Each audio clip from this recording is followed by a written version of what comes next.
Hello friends, parasol GS पे आपका स्वागत है। मित्रों, कैसे हैं आप लोग? फ्रेंड्स, टाइम मैनेजमेंट आपको अब स्टार्ट कर देना चाहिए।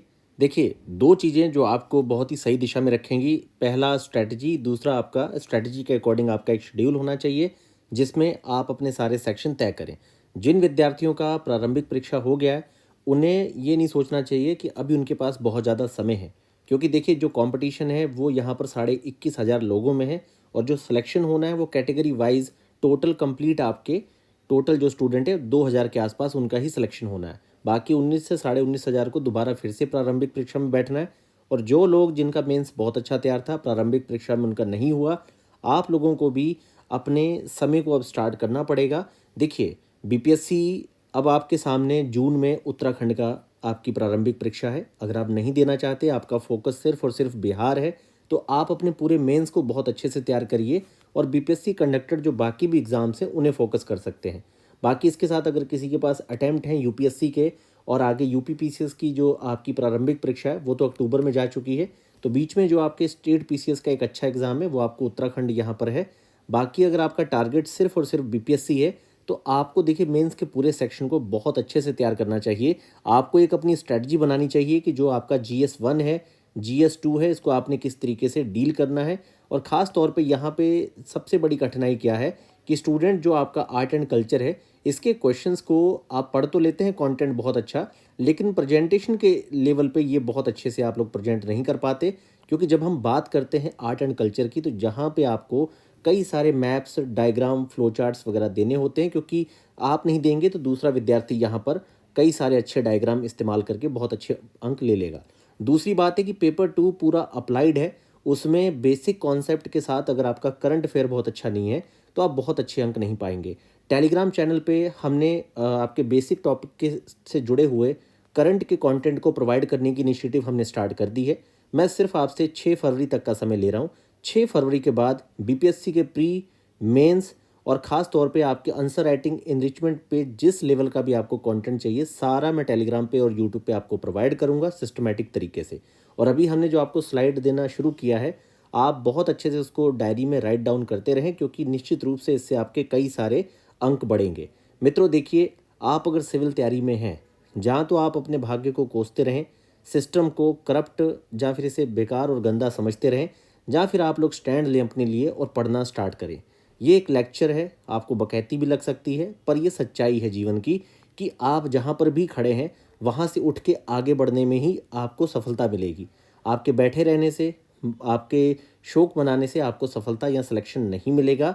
ठीक है, इसलिए मैं आपसे कहूँगा कि आप लोग अपने मेंस पे काम करिए, प्रारंभिक परीक्षा पे काम करना शुरू कर दीजिए। बाकी अगर आपको लगता है बीपीएससी आयोग में किसी तरह का समस्या है, आप अपने आप को बिल्डअप कीजिए यूपीएससी के लिए। अगर एज है तो एनडीए सीडीएस के एग्ज़ाम दीजिए। बाकी भी स्टेट पीसीएस के एग्ज़ाम्स को आप फोकस कर सकते हैं। जब यूपी के कम से कम 7,000 बच्चे बिहार में मेंस लिखने जा रहे हैं, तो आपको यूपी में आके उसके आरओ का एग्ज़ाम देने में, उसके बाकी सारे एग्ज़ाम देने में क्या समस्या है? जो बीएड हैं स्टूडेंट आपके बिहार में, वो यूपी बीओ के एग्ज़ाम को टारगेट करें, इसकी भी वैकेंसी आने वाली है। और बाकी जीआईसी लेक्चरर वगैरह के भी कई सारी पोस्टें आने वाली हैं।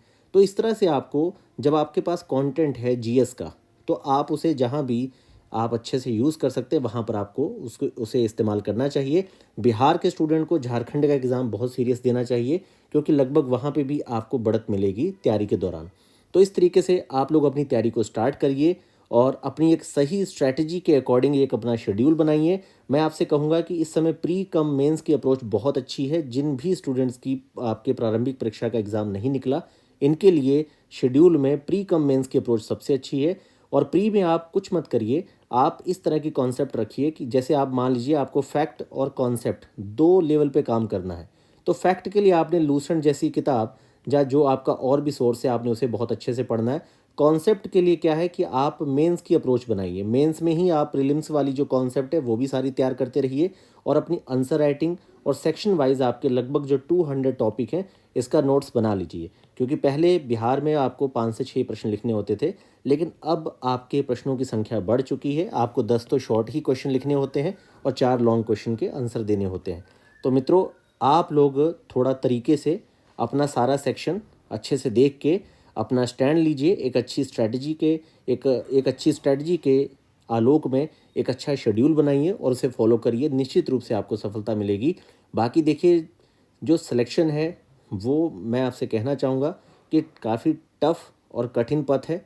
इस प्रोसेस में, प्रक्रिया में आपको बने रहना है, लगे रहना है, आपको मतलब कि पीछे नहीं जाना है, बस आगे ही बढ़ते जाना है, तभी आपको सफलता प्राप्त होगी। तो आप लोग पढ़ते रहिए, सकारात्मक रहिए। बाकी मैंने आपसे कहा है कि 6 फरवरी याद रखिए, 6 फरवरी से बीपीएससी की प्रारंभिक मुख्य परीक्षा दोनों स्तर पे आपको यूट्यूब, खास तौर पे टेलीग्राम पे बहुत सारे पीडीएफ कंटेंट सेक्शन वाइज सारे हम लोग प्रोवाइड करना शुरू कर देंगे। तो आप लोग लगातार पढ़ते रहिए, सकारात्मक रहिए और एक सही स्ट्रेटजी में एक अच्छा शेड्यूल बना के पढ़ना शुरू करिए। कुछ अच्छी नई आदतों को शुरू करिए, जैसे जिम जा सकते हैं, जॉगिंग स्टार्ट कर सकते हैं, कोई नया अपने लिए संकल्प ले सकते हैं। ये चीज़ें आपको मोटिवेट करेगी, क्योंकि बहुत सारे विद्यार्थी, जब मैसेज आता है कि सर सुसाइड वाले अटैम्प्ट ले लें या फिर सुसाइडल अटैम्प्ट टाइप की फीलिंग आती है, बहुत निराशा है, क्योंकि किसी विद्यार्थी की उम्र 34 साल है, कोई लड़की है जिसकी 28 साल एज है, शादी का दबाव है, वो पीटी फेल हो गई जबकि वो पिछली बार मेंस दी थी, इंटरव्यू दी थी। तो ऐसे बहुत सारे, देखिए जीवन में हर इंसान के बहुत सारे कष्ट हैं। तो इन्हीं कष्टों में क्या होता है कि आपने अपने जीवन की समस्याओं को किनारे रखते हुए आपने अपने टारगेट, अपने लक्ष्य पे फोकस करना होता है। यही है आपकी मेंटल टफनेस और इसी से आपका सिलेक्शन होता है। तो मित्रों, सकारात्मक होके